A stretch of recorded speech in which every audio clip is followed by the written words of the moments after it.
On se retrouve avec Docteur Zoé, cette fois-ci pour parler de ce que vous adorez, pour parler de l'extrême droite, les réactions d'extrême droite à l'affaire Mazan. Donc on avait déjà parlé de l'affaire Mazan avec elle sur la chaîne, sur un plan un petit peu plus général, sur le plan de la soumission chimique, la vulnérabilité chimique, expliquer ce que c'était.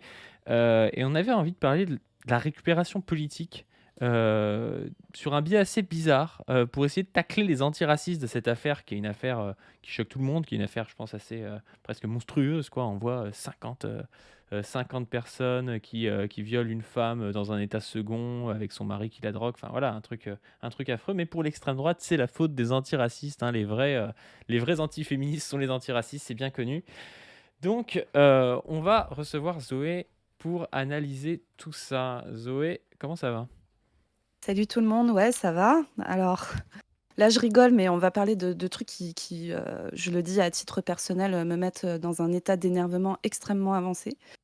Sur cette affaire Mazan, donc on en a parlé dans une autre capsule, si vous voulez des infos sur ce que c'est que la soumission chimique, comment agir, est-ce qu'on couche ou pas avec quelqu'un de bourré, etc. On en a parlé avant. Mais en fait, encore une fois, au-delà de l'étalage, moi, j'ai pas envie. La victime a choisi que ce procès soit public parce qu'elle est consciente de la portée politique qu'il y a dans son histoire. Son histoire, elle semble monstrueuse, mais en fait, elle révèle des choses extrêmement banales dans la société. Et donc, le discours politique qu'on porte sur cette affaire est à la fois une question, on va dire, générale pour nous tous de réussir à comprendre les mécanismes de la violence sexuelle et réussir à y mettre fin. Mais l'enjeu est aussi de respecter le combat de cette personne, de cette victime et de ses enfants qui sont partie civile également. Et donc c'est pour ça que le fait que certaines personnes à l'extrême droite travestissent le discours combatif, la lutte qui est autour de ce procès et la raison pour laquelle la victime a choisi qu'il soit public, pour le détourner vers autre chose, je trouve ça juste absolument scandaleux. Alors je n'ai absolument aucune surprise hein, sur le fait que quand on cherche où est le caniveau de l'humanité, a priori c'est à l'extrême droite qu'on le trouve. Mais c'est encore une fois l'expression d'à quel point ils sont immondes quoi, dans leur façon de regarder les faits et les affaires aussi sordides que celle-là. Moi, j'ai Donc, envie de peut-être commencer par, vas-y. Alice Cordier. Alors pourquoi? Parce que, Alice Cordier, elle nous fait un truc qu'elle fait très souvent, c'est-à-dire, de dire: «Ah bah regardez, les féministes ne parlent pas d'eux», et en fait, elle prend une affaire dont elle ne parle pas en réalité, alors que l'affaire de Mazan, la problématique, c'est quand même une problématique de violence sexuelle. C'est une problématique qui devrait l'intéresser, comme elle se dit féministe ou je sais pas quoi. Elle arrive en nous disant: «Ah mais regardez, en fait, les féministes ne parlent pas de cette affaire parce qu'en fait, dans cette affaire, c'est une histoire d'un mari qui veut punir sa femme raciste ou je sais pas quoi». Enfin, tu expliqueras ça mieux que moi, mais je trouve ça assez hallucinant en fait comme réaction par rapport à une affaire où évidemment le problème c'est l'histoire de viol, de soumission chimique et c'est pas des déclarations du mari pour essayer d'expliquer pourquoi est-ce qu'il a fait ça, quoi. Alors, oui, alors bon, déjà, je première chose, je suis toujours extrêmement, énervée, d'entendre des gens qui n'écoutent jamais parler les féministes, dire que les féministes ne parlent pas de ce dont elles parlent. C'est vraiment, c'est alors Alice Cordy, c'est de la malhonnêteté, hein, c'est pas de la bêtise. Elle est peut-être aussi un petit peu bête, mais elle est surtout particulièrement malhonnête parce qu'elle sait très bien que ça fait des années, en fait, qu'on parle de cette affaire et de ce que ça veut dire derrière. Il y a un mouvement il y a une association qui a été montée qui s'appelle M'endors pas, qui lutte contre la soumission chimique. Il y a des associations féministes qui ont fait des happenings au moment du procès. Enfin bon, c'est juste débile. On va vous afficher le tweet à l'écran, je vous le lis. Les féministes sont assez discrètes sur cette affaire. Rappelons que le type a prostitué sa femme explicitement à des hommes racisés pour la punir de son racisme, car cela l'excitait. Étrange que ça ne fasse pas plus de bruit. Et donc là, en fait, cette info, elle a été énormément reprise par l'extrême droite. Cet homme serait, en fait, un homme de gauche antiraciste qui aurait fait violer sa femme pour la punir de son racisme. Donc ça fait des mois que cette info tourne. Moi, j'ai essayé de regarder un petit peu. En fait, ça Je suis reprenait désolé, c'est pas drôle, essentiellement. mais c'est tellement con comme truc Non, quand tu y mais penses. c'est, enfin, non, mais on va détailler hein, que le fétichisme racial, ce n'est pas de l'antiracisme, que les justifications d'un violeur ne sont pas les bonnes raisons pour lesquelles il viole les gens, hein. Enfin, apparemment, l'extrême droite pense que les paroles de violeurs sont des paroles d'évangile. Et surtout que cette phrase, en fait, moi, j'étais très étonnée parce que je ne la retrouvais dans aucun article. Le seul truc que je retrouvais, c'était un tweet du Parisien qui citait une phrase. Franchement, j'ai pas envie de vous citer la phrase de cet homme, elle est trop crade. Mais en gros, où il disait, voilà, elle était raciste, moi pas, ça m'excite, enfin bon, bref, voilà, de la voir avec son contraire. Voilà, il disait ça, ça m'excite de la voir avec son contraire qui, d'antiraciste, définit les personnes noires et arabes comme le contraire des personnes blanches, hein. Enfin bon, vraiment. Et cette phrase, en fait, on savait même pas si elle était réelle. Donc moi, j'avais fait tout un truc en disant, mais en fait, c'est probablement un fake parce que le tweet du Parisien renvoie vers un article dans lequel cette phrase ne figure pas. C'est la seule trace qu'on ait qui, bien sûr, a été montée en épingle par F de Souche, parce que, attention, ça serait dommage de parler de la banalité du viol, du fait que ça concerne tout le monde dans la société, du viol conjugal ou de la soumission chimique. Il faut vraiment, vraiment, vraiment détourner l'attention des gens pour qu'on aille parler d'un truc qui n'est pas la question, qui serait un militant antiraciste fait violer sa femme par antiracisme. Donc, Check News a fait Non, un le truc, ça debunk revient à sur dire cette que les phrase-là. gens qui ont un fétichisme, qui regardent des pornos avec des noirs, en fait, c'est ça l'antiraciste, tu vois? Si tu regardes un porno Oui, oui, interracial c'est ça, ouais. noir-blanc, c'est antiraciste, tu vois? Par Oui, oui, essence, alors c'est complètement con comme truc, tu vois? oui, oui, en fait, tout ça, c'est un imaginaire, extrêmement, raciste en réalité, hein, Mais sur à la évidemment, fois c'est les un truc corps, colonial de fou et tout, ce mais bien truc-là, sûr, d'imaginer les noirs comme des bêtes sexuelles et tout, il y a un exactement, hein, imaginaire colonial évident, tu vois? exactement, colonial et raciste et c'est la virilité des hommes noirs, qui est, voilà, qui serait une virilité bestiale et tout ça. Enfin, c'est vraiment, c'est immonde, en fait, hein, ce que cet homme a dit. C'est vraiment immonde, hein, et donc on savait même pas s'il l'avait dit au moment où tout le monde reprenait l'info en boucle. On va vous mettre aussi là un tweet d'Oberton, qui sort Laurent Oberton, un écrivain d'extrême droite, qui sort la même chose, etc. Moi, je ne retrouve pas l'article. On m'envoie des liens Wayback Machine où on ne retrouve pas vraiment. Enfin, en fait, il y a un paywall sur le lien Wayback Machine, sur le lien de l'article du Parisien, qui a probablement été modifié, hein. Il devait y figurer à un moment, vu que le Parisien a laissé un tweet là-dessus, tweet qui a été supprimé le lendemain où j'ai parlé de ça, la deuxième fois. Et donc, Check News a bossé. En fait, il retrouve la phrase dans un autre article, qui est un article du Dauphiné libéré, un seul.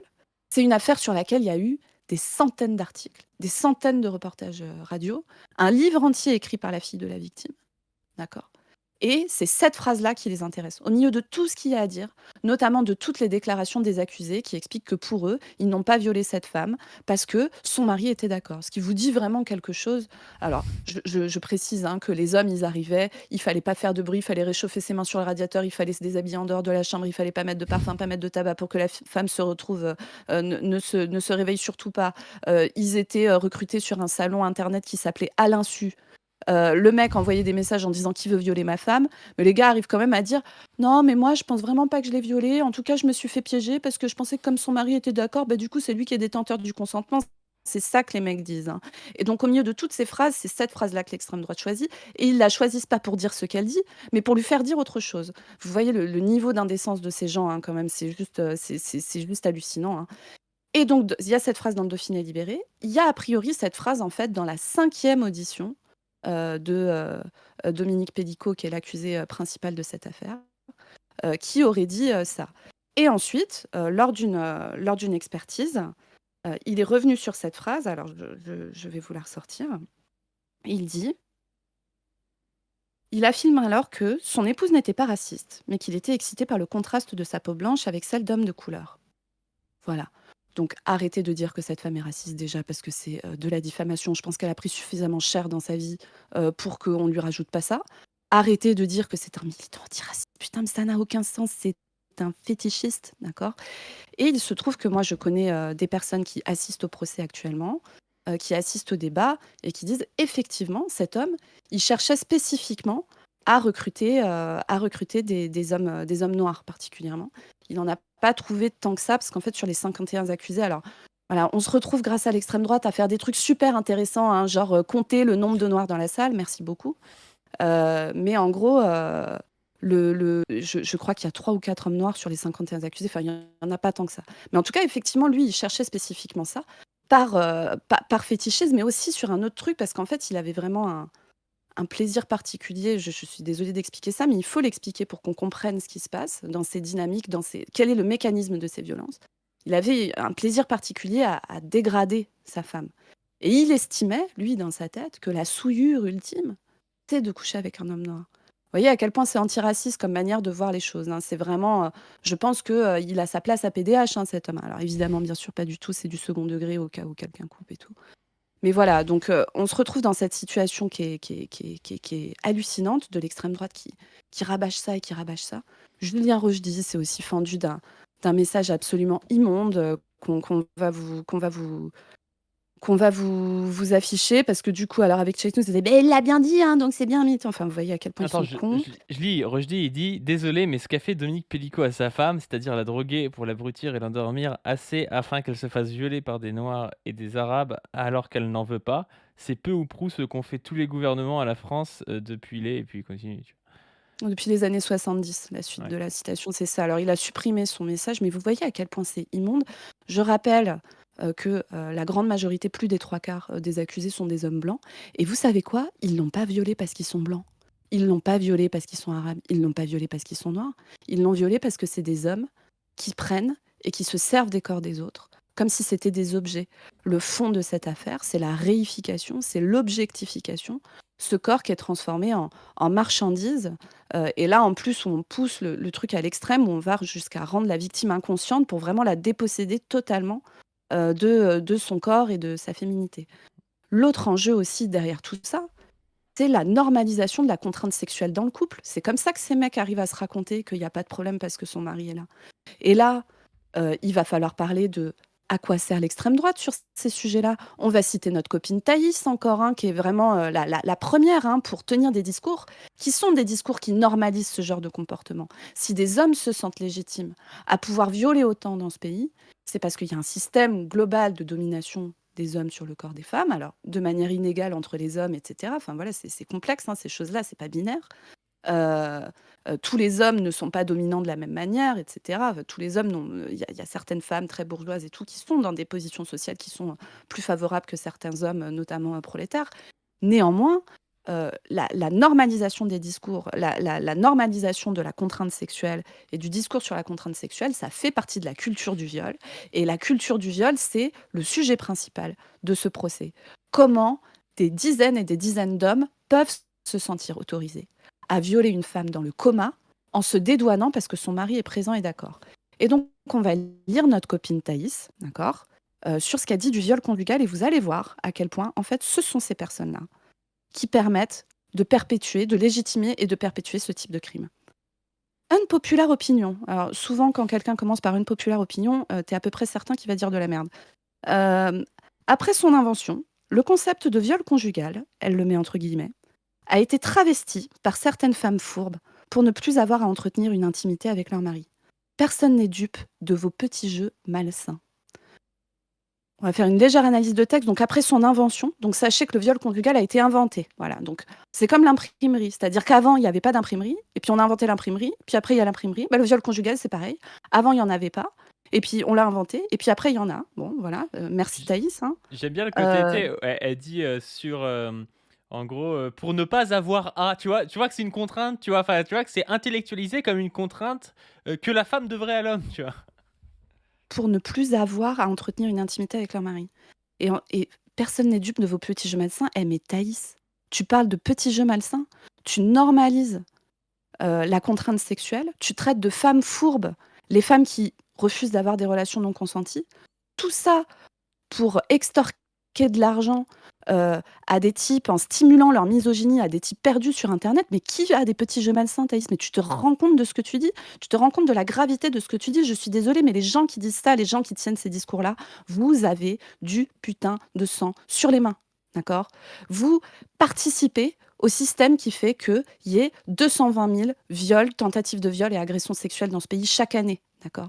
Vous participez au fait qu'il y ait des dizaines de mecs, quand Dominique Pellicot leur dit venez violer ma femme, qui se disent oh ben c'est ok, hein, il y a son mari qui est d'accord, c'est ok. Tout ça, ça fait partie de vous. Et vous, vous osez venir utiliser cette histoire sans parler du fond de cette histoire pour essayer d'en faire quelque chose de c'est les Noirs et les Arabes qui violent, mais c'est les hommes qui violent, d'accord? En grande majorité, 90-95%. Voilà. Et le seul point commun qu'il y a dans tous les accusés de cette affaire, c'est que ce sont des hommes, toutes les classes sociales, toutes les origines, mariés, pas mariés, père, pas père, heu, travail, pas travail, et cetera. Tout ça, ça ne change rien. Soignant, pas soignant. Le seul point commun, c'est que c'est des hommes. Et le seul point commun de tous les gens d'extrême droite qui ont parlé de tout ça, c'est qu'ils ont refusé de parler de soumission chimique. Ils ont refusé de parler de viol conjugal. Et ils ont essayé de détourner cette affaire en salissant la victime et son combat pour en faire quelque chose, pour attaquer la gauche, et cetera. Et moi, je trouve que je trouve que ça dit quelque chose de leur rapport à la réalité déjà, parce que, en fait, ils envoient des sources qu'ils lisent même pas. D'accord? Ils s'en foutent de ce qui est réel ou pas. Ils s'en foutent de, la vérité ou pas, et donc en fait, ils s'en foutent de la violence sexuelle parce que si ça les intéressait vraiment, ils auraient envie d'analyser en profondeur ces choses-là pour essayer de trouver des solutions. La réalité, c'est que non seulement ils s'en foutent, mais parfois ils en font la promotion, quand je l'expliquais, et eux, leur monde idéal, c'est pas un monde sans violence sexuelle. Leur monde idéal, c'est un monde où la violence sexuelle n'est le fait que des hommes bien comme ils aiment. Des hommes mariés avec leurs femmes, blancs, heu français de souche sur des générations, voilà. C'est ça leur projet politique. Bon, ben, regardons-les en face, hein, et souvenons-nous de pourquoi on lutte contre l'extrême droite. On lutte aussi contre l'extrême droite à cause de ça, parce que ça fait vraiment partie du camp politique qui normalise, légitime et perpétue les pires violences subies par les personnes dans la société actuellement. Voilà. Mmh. Ouais, et puis c'est intéressant aussi, je trouve. En fait, ce qui est intéressant avec l'extrême droite, c'est qu'en général, elle assume des choses que les autres n'assument pas frontalement. Et tu vois, dans la vision de Thaïs, qu'elle assume ce que disent les féministes depuis longtemps, c'est-à-dire que elle assume en fait qu'il y a un échange marchand dans le couple pour elle et que c'est bien entre la femme qui fournit la sexualité et l'homme qui ramène de l'argent, tu vois. Elle dit voilà, C'est c'est exactement pour ne plus avoir à fournir la sexualité. C'est comme si c'était un dû et que l'échange était rompu. Et elles sont fourbes parce qu'elles ont rompu cet échange qui pour elles est bon, tu vois. Alors que la bourgeoisie de centre droit te le dit pas comme ça, même si en fait ils sont très contents que ça se passe comme ça, mais ils l'avouent pas au moins. Ils font mmh semblant qu'il y a une égalité un petit peu abstraite entre l'homme et la femme, même si dans les faits ça se passe un peu pareil, tu vois. Eux, mh. ils l'avouent. Et on peut d'ailleurs, je trouve, mettre en avant la responsabilité aussi de cette espèce de nouveau centre droit et tout dans la montée de cette extrême droite et notamment au niveau féministe. Je sais pas si tu as vu la une avec Alice Cordier et Marlène Schiappa. Ouais.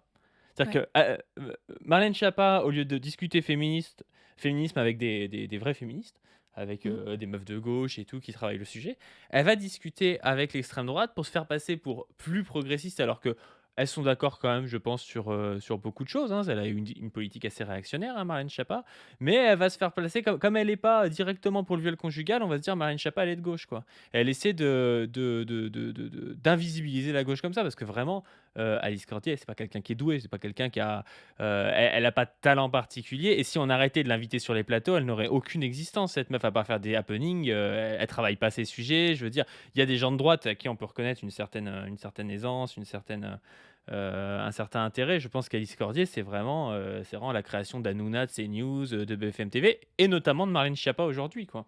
Bien Et c'est sûr, pareil pour qui Thaïs qui la s'est fait virer légitime. d'Europe 1, mais elle s'est fait virer aussi, bon, je pense parce elle est trop d'extrême droite encore, pour Europe 1 et tout, mais c'est aussi parce qu'elle est nulle, en fait. Elle est nulle. Oui, Elle oui, est carrément. nulle. Enfin, je suis C'est pas désolée, mais intéressant ce qu'elle dit.